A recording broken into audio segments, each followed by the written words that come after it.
Les possibles du lundi, c'est un peu comme mes stories caféinées du matin, une ouverture heureuse, joyeuse, une petite intention déposée pour vous pour bien commencer la semaine. Je voudrais que vous portiez votre attention 2 minutes sur un mantra d'autocompassion que j'ai découvert ce week-end en lisant le bouquin de Christine Neff. Je vous mettrai la référence en lien de cet épisode. Ça aide à faire face aux émotions désagréables, inconfortables, voire douloureuses. Ces mêmes émotions qui font que l'on rumine sans s'arrêter ou que l'on mange, entre guillemets, nos émotions, justement pour ne pas être en lien trop direct avec l'objet de notre inconfort. Dès que vous sentirez quelque chose qui cloche dans votre vie, eh bien, répétez-vous silencieusement les 4 phrases suivantes. C'est un moment de souffrance. La souffrance fait partie de la vie.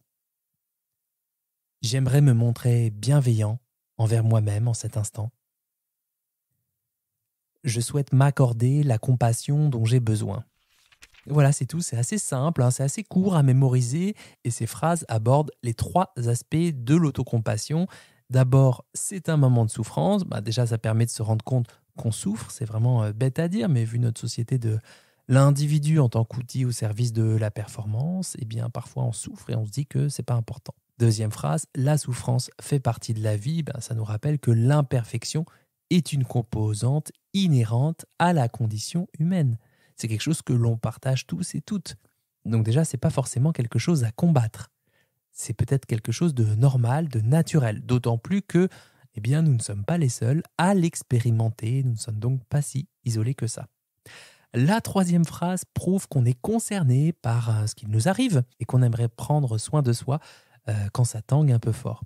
La dernière, quant à elle, c'est affirmer l'intention de pratiquer l'autocompassion. Ça nous rappelle qu'on est digne de la recevoir. Alors, sentez-vous libre d'écarter certains thèmes de ce mantra s'il ne vous parle pas. Vous pouvez le raccourcir, l'allonger, le modifier, le façonner pour qu'il marche bien pour vous.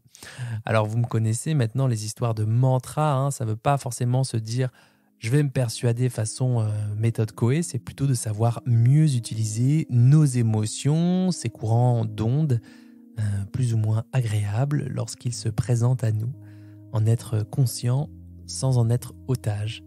Donc pouvoir se dire avec le cœur que même si on éprouve de la tristesse, de l'ennui, de la colère cette semaine, on se souhaite d'être à nos côtés et de pouvoir traverser ce moment de manière plus stable, notamment en se répétant ces 4 phrases.